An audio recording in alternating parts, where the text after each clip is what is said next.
Hello, everyone, and welcome to the latest episode of the Metabolism and Menopause podcast. My name is Stephanie, and I'm your host and CEO of Vitality OET. We are a women's nutrition, health, and fitness coaching company that focuses predominantly on women's hormones, particularly as they start going through perimenopause and onwards. We know that you start experiencing so many changes in this time of your life, whether it be the hot flashes, night sweats, irritability, brain fog, or weight gain around the middle that seems to come out of absolutely nowhere despite you not changing anything. So you go back to those tried and true methods of cutting calories, cutting carbs, doing a bunch of cardio, yet it feels like nothing is working.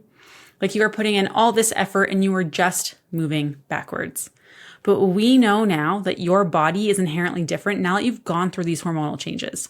So our mission here at Vitality is to really help you understand how your body changes in this time in your life. So you can reach those health and fitness goals, feel in control and at home in your body again, live a life full of vitality, and really understand how to take care of this new body of yours. So today, I had a very special guest on this podcast, Dr. Jody Carrington.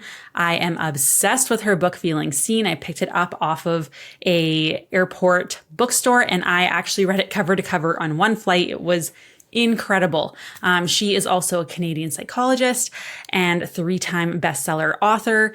And she actually went to university in Saskatchewan, which is where I'm from, which is amazing. So I hope you enjoyed this episode as much as I did with interviewing her. It was incredible. We talked about burnout. We talked about overwhelm. We talked about loneliness, raising our kids, how to regulate our emotions, all things nervous system related. It was incredible. So I hope you enjoy it as much as I did. Here's the episode. Okay, so today I have the wonderful Dr. Jody Carrington on the podcast, the author of her book, Feeling Seen. I'm obsessed with it. It's so good. I read it cover to cover on a flight one time. Changed my life. So many good things in there. So Jody, first of all, thank you so much for being on the podcast. Oh, thank you for having me. And I'm now so grateful that you're in Regina. This is like coming home for me. Yes, small town. I love it. Small town Canadian girls. So as you know, we work with menopausal women and there's a lot of disconnection or losing yourself, lots of transition, empty nesting. Maybe there's, new careers and things like that. And, there's always the whole, mood swings or being irrational, and part of that's hormonal, right? But I loved how you actually talked about like dysregulation and the whole flipped lid analogy. It made so much sense. And I would actually love if you kind of start there a little bit about kind of what that means, because sometimes we're like, oh man, you look back and you're like, I really, really overreacted there. Yeah. Oh my God. So we're way overdue for overreacting. But I will tell you, okay, so it's really helpful because I'm a menopausal woman. I was going to say perimenopausal, but it came out anyways. I am one of those. And I think that I'm so encouraged by the last little bit, within this maybe last 2 years, where people are talking more openly and, frequently about what's happening to women's bodies and what, particularly, not just as teenage girls, but, what happens in the later stages of life. And I think I'm so grateful for it because for a very long period of time, we haven't talked about anything. And so as a psychologist, I think what I'm so grateful about is that we are so disconnected and lonely in the world in this moment. And an isolating experience of sort of wondering what's going on in your body and being able to then check anonymously on everybody else who seems to be doing so great. Like we're the happiest looking, saddest bunch that ever were to be on this planet. And I think that, my work has really been a lot around, I did my master's and my PhD at the University of Regina, which is why I'm like, go Cougs. But anyway, the idea is, I was really in this place of like, oftentimes we just want people to be okay. We want them to be healthy. We want them to be calm. You want to find your purpose and feel fulfilled. And I think, we've never seen this significant amount of emotional distress in humans. And particularly in our country, for the first time in history, we're dying faster from emotional concerns than we are from physical illness for the first time in history. And it's such a conundrum to so many providers because they're like, what the fuck? We've never had this much access to resources and research. We've never had this much opportunity for connection, but we've never, ever felt this lonely. And so I think this concept of sort of aging women has to happen in the context of what's happening in the greater society, okay? Because I think a lot of times we've been like, you've got it, you've got it, you've got it. And there's a massive shift in the role identification and a very huge lack of role clarity for women that is disconcerting at best, right? So we really now, historically have fought for many years against the very defined and oppressive role, the expectations of women. And it made sense, right? Like there certainly was a time where how we operated was necessary for the evolution of society. And now so much has changed in this last generation. And we are still very much anchored in our subliminal, visceral beliefs about what we should be and who we should be as women. And then the opportunities of the world that have been afforded after many women who've come before us and many men who come before us have worked very hard to sort of unpack some of those opportunities. And I think that the cost of that then has become sort of an increasing experience of emotional dysregulation. And I talk a lot about that in my work because as a psychologist, we've learned very early about the idea of like keeping people calm. Your idea is to get everybody back to this place of happiness, which is truly, I think, the script for many women, right? Like many humans, actually, if we like it best when people are calm. We don't like it when people are losing their friggin' minds. So when I left the University of Regina, I spent the vast majority of my master's and my PhD working around police psychology. So trauma in organizations, what trauma does to a family system, to your body, all the things. And then I did my residency in Nova Scotia and they said you have to do rotation with kids. And I was like, listen, I'm not a fan. And I'm still not a fan. I have 3 of my own, but I'm kind of coming around. Anyway, and I fell in love with the neurodevelopmental process of kids. And so I did a bit of a postdoc in child psychiatry. And then my first job was on a locked psychiatric inpatient unit for kids here in Alberta. And I started to really sort of dive into what happens in systems and, the mental wellness of people who are emotionally dysregulated, who do not have the capacity to sort of have somebody walk them home again and again and again. And that really, I think, has been the crux of everything I wish I would have learned at the University of Regina, which was in that time, there was a lot of conversations around behaviorism, right? Like you make a good choice, I reward you. You don't make a good choice, I punish you. All with the same underlying attempt to get people to be calm. But if you give them nowhere to put it, it'll eat you from the inside out, right? So anxiety and depression will not kill you. Not talking about it might. And I think that parallel experience has been on board for women, right? Is like, this is just your expectation. This is just your role. This is just what your body's going to do. It's going to be fine. Don't talk about it. You're good. Okay. I had no idea my mom had a hysterectomy. 0. So when I nearly bled out and needed a blood transfusion because my hemoglobin was 50 after months of uncontrolled bleeding that we just thought was part of perimenopause, it'll pass. My iron was at a 2. My hemoglobin was at a 50. They were like, oh my goodness, you are 2 steps away from heart failure. We're going to need, and I had just given a talk on the stage an hour before. Oh my gosh. I know. Good times. So the expectation is, right, we can also do all these things, but like, let's not seriously have a conversation. And let me just preface this by saying, I have like the world's best physician.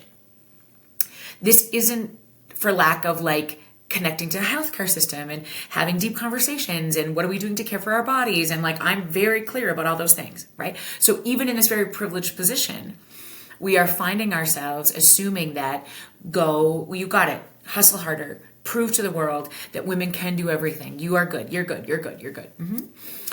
And I think that the narrative around not being able to put emotions places is the debilitator of all human existence. And we're up against it right now more than anything because we've never been this lonely. So I actually don't think we're in a mental health crisis. This is what people, we talk about anxiety and depression. We're in an understandable human response to a loneliness epidemic. I totally believe that. Yeah. So I'm so grateful for podcasts like yours because it's like, how do we bring awareness and provide a space for a conversation around the thing that, many of us, despite the fact that we have an emotional language, often don't feel safe enough to sort of have conversations about. So this concept of emotional regulation is the fundamental infrastructure of everything I've ever done.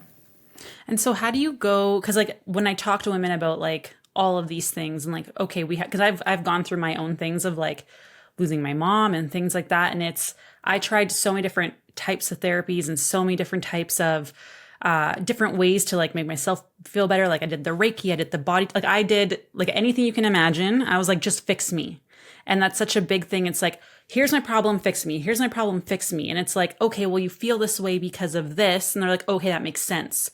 But I never actually went through the healing process because it was very easy to just be like, out logic, like, oh, this is causing this. Okay, I know, I understand, and I'm fixed, versus like actually feeling the feelings. So what does that process look like? Because a lot of women don't know how to do that. And I just read the book When the Body Says No. And it's like the classic like cancer patient personality, the classic like MS patient, like all of these different chronic conditions. It's all like people who are people pleasers and don't want to rock the boat and don't have boundaries and are always just like, oh, they're so nice. They never like ask for much. But like they were saying that the whole stress response and like repression of your feelings is a large reason for all of this. And I think that goes so hand in hand with what you speak about. But how do we feel the feeling part? Because we skipped that part. But that's the part that actually like could quote unquote fix it, if that kind of makes sense. And I think here's the issue, Steph. You can't fix a dead mom. Mm-hmm. Yeah. No matter how much Reiki or kale or yoga you do, you can't address what we don't acknowledge. Mm-hmm. And so there's a piece of you that's gone because your mama's no longer here. Mm-hmm. And that's what we have to address. It's supposed to hurt. Mm-hmm. It's supposed to be shitty. It's never going to be back to the way it was. The idea is, how do we understand what we do with that relationship and how we make her proud? Not fix those feelings, right? And I think that's part of the issue, right? Is that we want people to be okay. Exactly. We generally want people to be happy. And that's divine. I really love that. Like, and I get it, right? Because we feel best when we are emotionally regulated.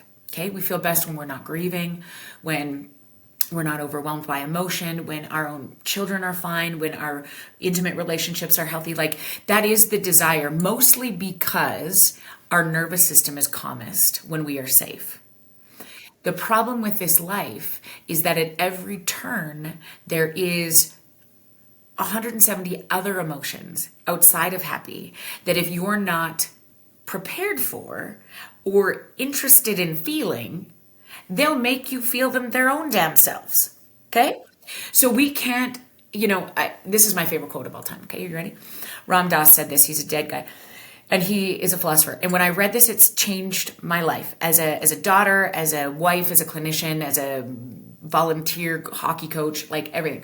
He said this: we are all just here walking each other home. Nobody gets out of here alive. Our greatest contribution to this world is in the walking. And if we are lucky enough to have had some of the most incredible walkers, like I know you feel about your mama, like I feel about mine. When I think about my children, my friend Ria, who lost her battle to cancer 5 years ago, when I think about all of the things that I have in my world that has given me the privilege to be able to then walk other people home, that's why we're here.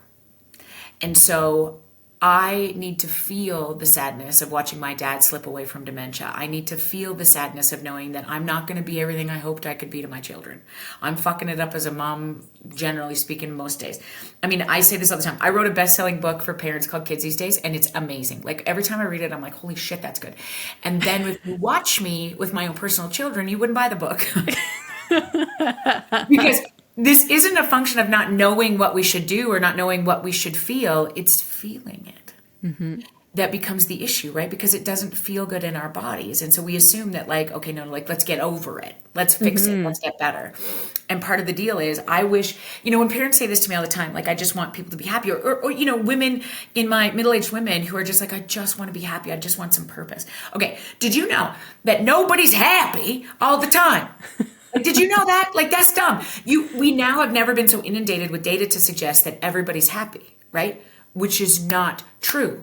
56% of all people in this moment would say, I've never felt this lonely, right? So that's the vast majority of people. The rest of them are lying, I think, because so many of us feel incredibly disconnected in this moment. And I think that, we're the first generation of parents, of employers, of leaders, of employees, where people have had this much access to us. And we have increasingly less opportunities to process, to feel our feelings. Because we'll jump on a screen, we got it in our pocket, we got everything there in this moment that we can just jump into. And then at night, like instead of thinking about or processing or reflecting on how you were a bitch or this guy's an asshole or I should have done this, I'm going to instead watch Dateline. Okay? I'm going to watch something, I'm going to watch some chick get murdered in Tallahassee because I feel better to distract like this. And while I'm watching that, my shoulders are up here. Mm-hmm. The whole time. And I got an Apple Watch that's strapped on, and I'm listening to a podcast because I'm trying to be better, and my computer's dinging and buzzing, and my cortisol is going like this, ding, ding, ding, ding, ding, ding, ding, and my body is like, holy fuck, I'm in a war zone. And then at night, I try to go to sleep. People say this to me all the time. Oh, no, what's wrong with me? I can't rest. Maybe I'm going through the change. No, bitch. You think all day long your body is in a state of war. So our capacity to treat ourselves well, the world has developed beyond human capacity, particularly in the last decade. And as women, we have to be able to give ourselves the context in which we're developing and aging because nobody's been this inundated before with the noise. And in order for our bodies to be well and to do well and to heal from grief and loss and, hormonal changes, we need to give it some space. And we don't have a lot of that anymore. So how would you encourage someone to take space? Because even in a workout, I'll be like, okay, take 2-minute rest. And they're like, that is too long. I don't sitting there is for 2 minutes. I'm like, if you think sitting for 2 minutes and just recovering is hard, we have way bigger problems that we need to address. So how can you how do you kind of have that conversation with women? Because it is uncomfortable and we're so used to being go, go, go. We have to be productive. Otherwise we're worthless. That's the whole story that's been told, right?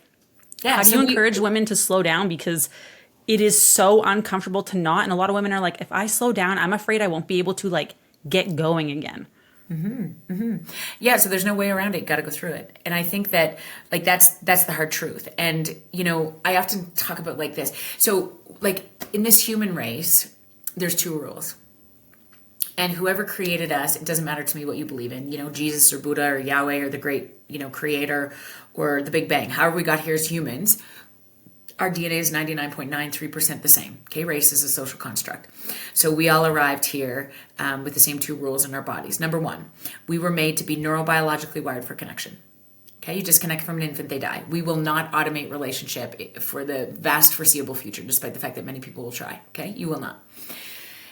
The data is irrefutable. The healthiest among us are those who have the most secure connections, the most engagement in our communities, the most capacity to apologize and repair and to engage in emotional regulation, which means somebody has to show us how to do that. Okay, so first rule, we are neurobiologically wired for connection. The second rule, whoever created us, sort of threw in a curveball. Despite the fact that we're neurobiologically wired for connection, the hardest thing we will ever do or have ever done as humans is look at each other. Huh? That's a problem. What kind of sick joke was this fella who made us when they were thinking, I'm going to make you this, but it's like this grand human experiment to see how we do. And we've never, ever, ever had this many exit ramps. Mm-hmm. We've never had this many opportunities to look away.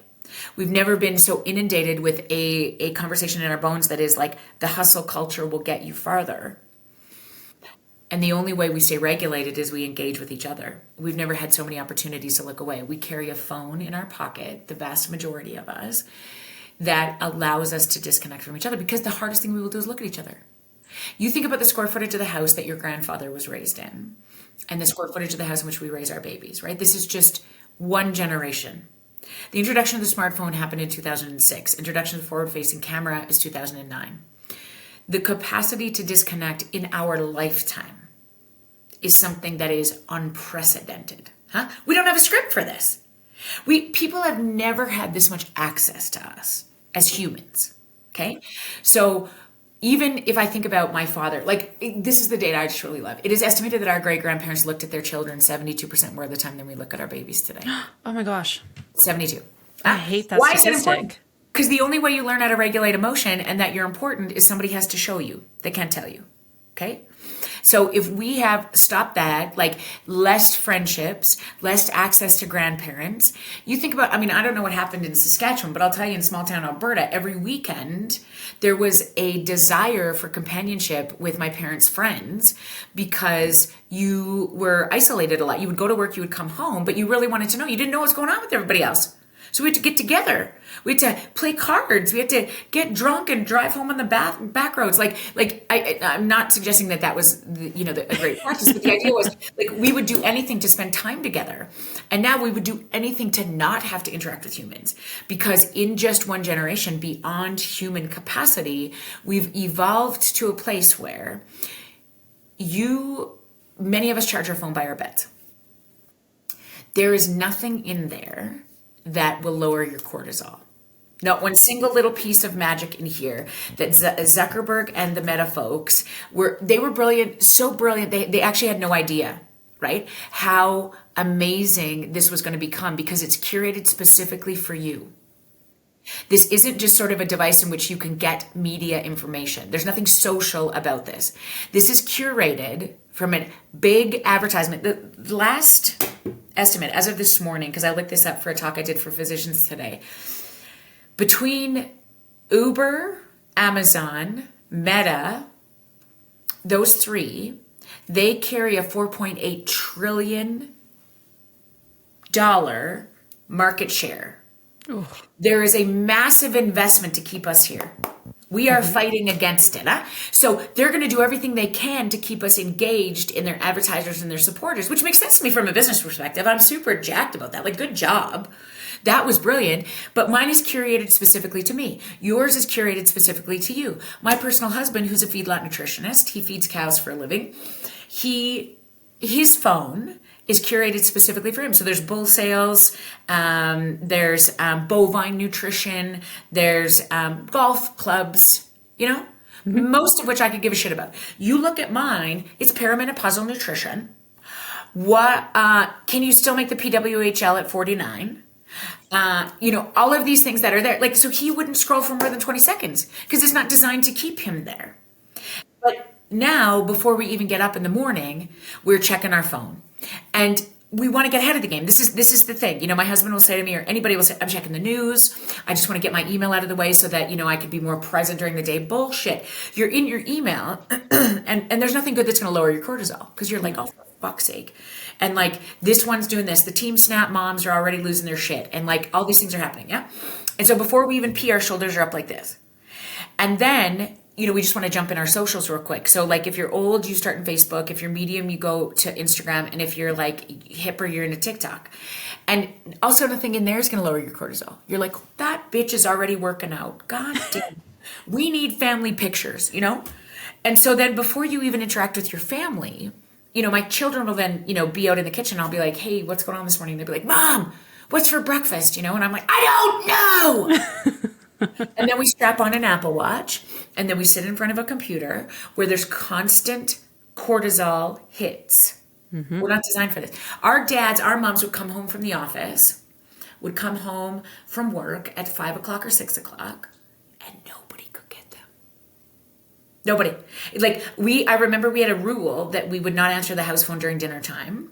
And you would all sit down together and have dinner or whatever. And my dad would fall asleep on the couch, other things. Because there was this understanding that there was a sanctity in those walls. Mostly because your system, your nervous system, was like, cool, I get a break, right? We would come home from school and I might have had a fight with Tanis, my best friend since kindergarten. But I would have to call her. She didn't answer the phone. We had to wait till Monday till we sorted that shit out, right? Now, the babies in one generation got snap maps, and oh my God, that cow was already over at Grayson's house. There's no place for the neurophysiology of our systems to regulate, which means we're in a constant state of hyperarousal.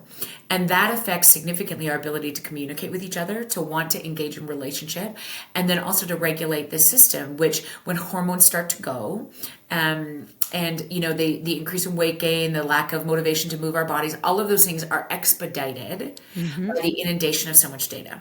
So the answer isn't, I don't think, to sort of like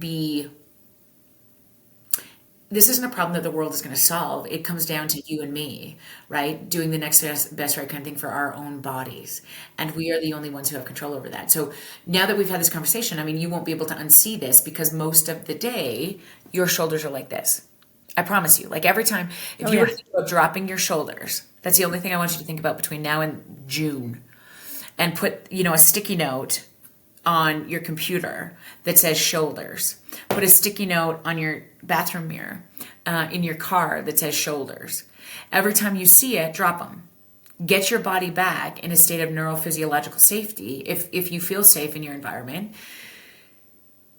The exact opposite of what we were trained to do, which is to hustle harder, create more, we glamorized this idea of being able to produce and climb the ladder and still make cookies for our children. We're not that fucking good. People ask me sometimes, how do you do it all? I don't. Are you fucking kidding me? We made a clear decision in this family that I would have an opportunity to become the primary breadwinner. We made that decision, which meant that there needs to be some slack pulled up on the other end. Okay, are we cool with that?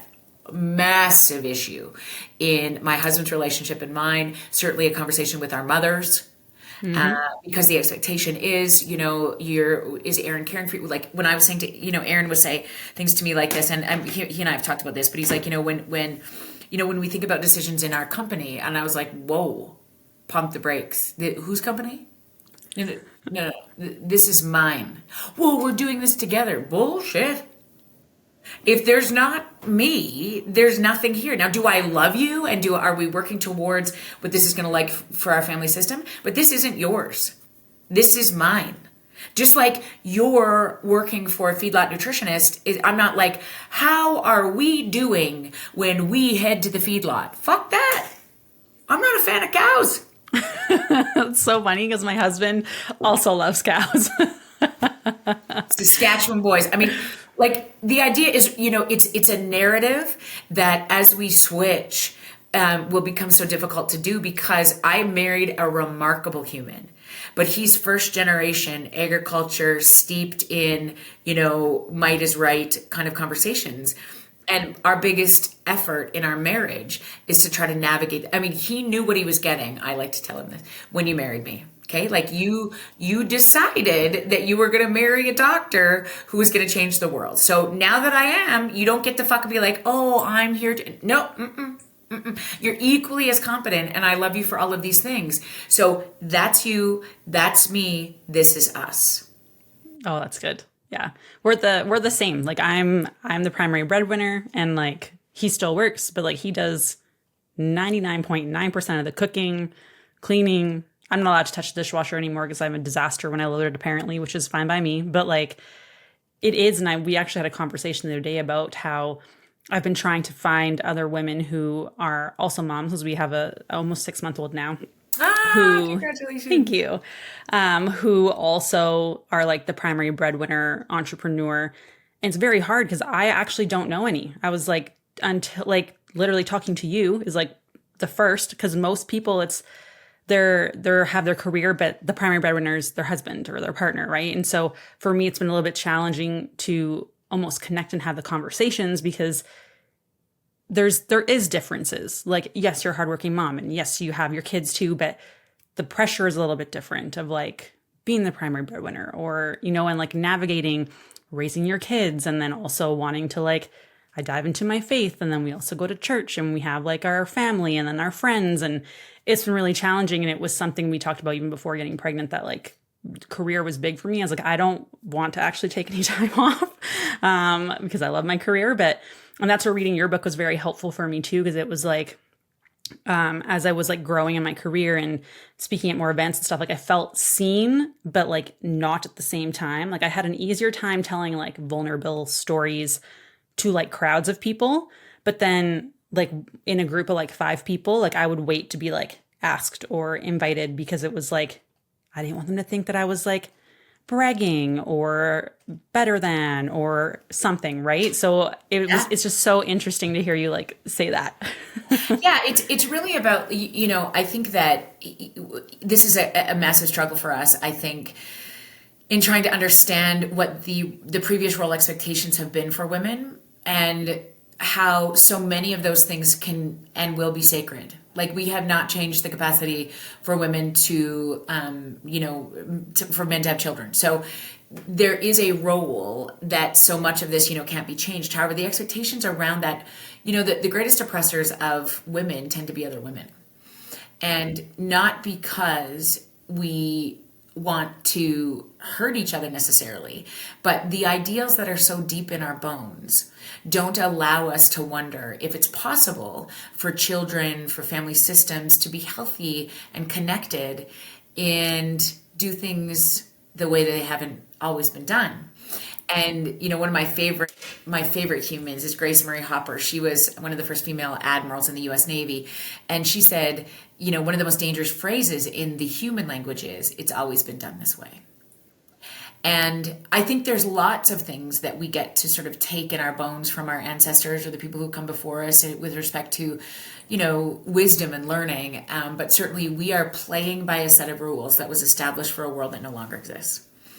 And our capacity to contribute to this world, which will be very important to me as a human, and I think my obligation, my responsibility to my children is to not just tell them how to be great, I have to show them. So if I'm going to take that responsibility seriously, I'm not going to be able to do it the way it's always been done. Which means then I will have to do some things that are unorthodox and maybe not supported by the people that I'm growing up with in my small town, or that I'm continuing to raise my kids with at the hockey rink. And that's okay. There's many people in their respective roles and systems and patterns that will be where they need to be. It's not where I am. So how do you surround yourself with people who can legitimize, support, and give you a safe place to land, so that where you feel safest in your system, your body, where I feel most fulfilled is in my work, where I know it's my calling. And when I'm really connected in that way, I am a much better mom. And when I'm doing it in a way that feels like I'm disserving my children, I'm shitty at work and I'm shittier at home. So the only alternative for me is to really reverse engineer this process, which is, if I feel fulfilled and supported and loved, there will always be criticism and misunderstanding. Got it. Because there's no script for this. Huh? So the idea is, it's pretty lonely. This is the new title, or this is the title of my podcast, Unlonely. It's pretty lonely in positions where you're trying to do things better. But my job is, I think in my position of privilege, particularly white privilege in this country, is to use it. You can't tell anybody how to be anti-racist or inclusive or kind. You have to show them. And I have had the privilege of being very, very, very lucky. And so I better use it. And so that's the justification for me many times in setting up this experience of, I have 3 best-selling books. I've been in the Today Show. We've now been at the United Nations. My job is to speak on every continent before I die and remind people that our most important role is that we're just walking each other home. And if we can do that more effectively as a community, our babies will be so much better for it. And so there's no understanding that we can move the needle in any great capacity. Our only job is to do the next best right kind thing, which allows me then to step in and away from my children, and then step back in wholeheartedly. And then on the days, which is a lot of them, that feel like I'm getting it wrong, there's always a place where I can put it. I love that. It's so true. So true. And I like the part where you said, like, we are operating on rules for a world that doesn't exist anymore. I think that's so massive. And then something else that you talked about in the book a little bit was, like, we're always chasing like something. And like, there's a difference between fulfillment, I feel, and like a little bit of purpose, passion, but also like the chasing thing. We're always like, I'll be happy when I reach this thing, whether it's like a career thing or specific weight or whatever people are chasing at the moment. So like, how do you kind of explain to people that like getting that thing might not actually make you happy, which is like what a lot of people are pursuing, right? Right. It's such a great question. I think that, let's just sort of acknowledge the fact that all of us are in a position where we want more and to do better and be better. That's not necessarily a bad thing. That's, where the, I think, roots of growth happen is when we sort of are in that place. But where we spin, where we start to overthink, where we start to self-doubt, usually is rooted in a place of emotional dysregulation. It is where it's my number one indicator that I'm not doing a very good job of regulating my system, of looking after me first, okay? Not in a, I deserve this, I'm going to take a bubble bath because I work so hard kind of way. I think there's just a really deep understanding that needs to shift around the importance of, the purpose of boundaries is so that I can be even better, not that I can keep people out. The purpose of boundaries is that so that I know when to say no so that I don't become resentful.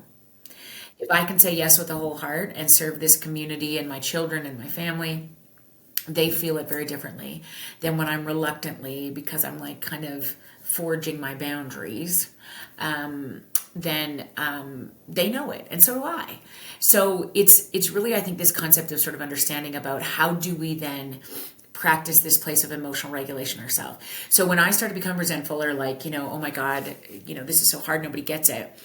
That sort of order of business for me really comes back to this idea, okay, what am I doing for me? And I think the heart of it is really about that, like what we talked about, when we're inundated by so much noise, our responsibility to counteract that with a stillness on purpose in our own bodies is going to become our primary job. And I am like the least woo-woo person you can imagine. Okay. Like, I think meditation is stupid. I don't understand how you stop and think about nothing, because then I think about everything. I don't understand incense and bullshit, yoga. The fundamental understanding of Eastern philosophical practice, which is far older than any of us in this Western hemisphere, is that it's based in this truth, right? The body keeps the score. And when I regulate this, I have access to the best parts of myself. And so much of it these days, burnout, a lack of resilience, a loneliness epidemic, a mental health crisis, comes back to this concept of emotional regulation, that we are dysregulated in our own bodies. And so the idea then really is, okay, so how do we regulate our own bodies? My God, it's like this: you drop your shoulders. Drop your tongue from the roof of your mouth. Wiggle your toes.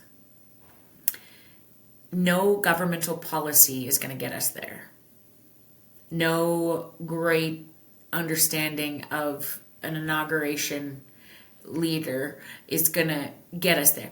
This happens first.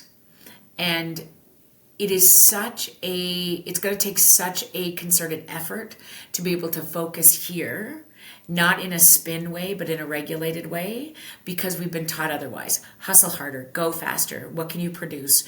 If you're working, an 18-hour day, look at you. If you can raise your children and bake cookies and sit on the PTA, coach hockey, and oh my God, you have such a beautiful marriage where you're frolicking, then obviously that's what, the goal is. No, it's, the idea is, if my system is regulated, I have access to the best parts of myself, and I'm very clear that taking a nap is necessary these days.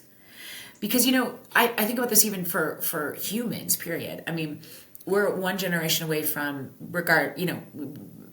with respect to your sort of religious or spiritual beliefs, Sunday was a day of rest. Saturday was a day of rest. That was built into our functioning of, occupations, period. The 40-hour work week, particularly for entrepreneurs, is asinine. We never stop. And so there is no built-in thing in our days that allow us to. So we can blame the government, we can blame TikTok, we can blame all the things, but the only person who's going to take responsibility about that is us. And, people so much say, I just want to go to a cabin in the woods where nobody can get me. And I'm, the question, and I say stupid shit like this too. I'm like, my favorite place is right now, it's on a plane. And I fly probably I'm on 122 planes a year. Okay. I am often traveling, and it's my favorite place because you want to know why? Nobody can get me. But I physically have to put myself on a mechanical bird off of the planet to justify the fact that nobody can get me. I also have the capacity to shut my phone off, but we're not that good. So it's like, okay, so in this next generation, our greatest capacity is to teach our children how to rest, not how to work. I think that also brings to mind like the whole like disconnection with like always being so busy and accessible, but not actually being connected to people in terms of like kids and teenagers now, like having grown up with phones and access so much, but they don't actually know each other that well, or they're like afraid to share with people in like real time. Like no one wants to like actually answer a phone call. Like you call someone, they're like, what the heck is my phone ringing for? Like, I don't want to talk to you. So how, like for parents, even like navigating with their kids, like how do you kind of try and encourage them to be more vulnerable in connection a little bit? Because I think that's something that a lot of people do struggle with. And I think a lot, obviously part of that's going to be like what they see is what they do kind of thing. Right. But kind of how would you encourage parents to, you know, build a connection more with their kids so they are able to feel that, not have to go through all this like loneliness that a lot of teenagers are experiencing. Yeah, 1 and 2. On purpose. Like this is not hard. We are wired for connection, and we are so easily, I think, you know, given opportunities to disconnect. And remember, the hardest thing we will do is look at each other. So it's like really just sort of being aware of that. I think there's two of the greatest books of all time and recent. So one would be Kids These Days, which I wrote, and I think it's pretty good. But the best book I've read, particularly in 2024, is Jonathan Haidt's Anxious Generation. If you are a parent, if you interact with children, if you have nieces or nephews, if you are a community member in any capacity, brilliant. And he has just done such a beautiful job of connecting the research to the outcomes of what's happening around our what's happening and what's not happening around our kitchen tables. And I think that, you know, knowledge is power. That is truly, I think, a fundamental truth. And it doesn't mean that we need to change significantly. It doesn't mean that we're fucking our kids up because they have iPads, or we're, you know, watching them, you know, letting them watch TV. It's like on purpose. How are we very clear about when in this noisy world we're going to need to refuel? How in this noisy world it's okay if we need to just take a break and everybody goes to their own devices? How do we counteract that in some ways? How are we conscious about the time that we spend together? How are we interested in, you know, getting our kids involved in sport and playing outside? And of course, they're not going to want to do that. So how do we engage in that process, knowing the benefit for them and us? And how do we do little things like not charging our phone by our bed 2 days a week? So if you feel more, you know, if you need to do this because you're going to watch your show before you go to bed and all the things, like the data is so clear about this, and I know this, right? Like you are much healthier if you read a book before bed than if you watch a show before bed, simply because you are taking less data. And when you read, there's one medium coming into your bones, and it relaxes you much quicker than when you're trying to follow a storyline and noise and sound and changing of colors and like all of those kind of things. It actually increases the nervous system, the capacity of the nervous system to be hyper aroused. So your eyes might physically be tired, but your system is not relaxed. And so the idea to sort of be very conscious and take back control over those things when it is an $8.4 trillion industry is going to take some very significant intention. Totally. And I think that's the thing. It's people are looking for like the quick thing, the quick answer. How do you fix it? How do I feel happier? When it's a lot more like nuanced than that, and it's going to take effort, and you're going to have to feel the things, and you have to be purposely slowing down and taking time for yourself. And not working on Sundays is like something that I have like started doing. Although like this Sunday I did work a little bit in the evening because it's so hard to not. It's insane how like hardwired it's been like in our systems and in society, it's like, well, if I just work a little bit harder, I could get a little bit further ahead. Like, it's like the keeping up with the Joneses thing, and like having to show social media that, oh, I'm this and I'm that, and I'm able to do this. And it's just like not, it's just so insanely curated that it's not authentic anymore. And like the thing that makes me the most angry is those stupid, like, get ready with me in the morning. It's like, you don't look like that when you wake up. And I also don't have 2 hours to do this stupid routine. Like, absolutely not. So it's just things like that that just, it almost makes people not even want to start because it's just portrayed in the wrong way. So I think just like the baby steps of like, don't charge your phone by your bedside table, like start one night a week. And if that gives you like a little bit of anxiety, I think that's probably a good sign that we probably need to do it. Yeah. 100%. Well, thank you so much, Jody. I want to be mindful of our time. I know you're probably very busy, but thank you so, so much for being on the podcast. I've been wanting to reach out to you for a very long time. But is there any last parting words that you want to give to any women that are listening to the podcast? Oh, Steph, I'm just so grateful for this opportunity. I would just say, you know what? We were never meant to do any of this alone, and you matter so much to so many people. Do not forget that. Sink into that today. And we're just walking each other home. Give them the best you can with what you got on any given day, and it's more than enough, I promise. Awesome. Thank you so, so much.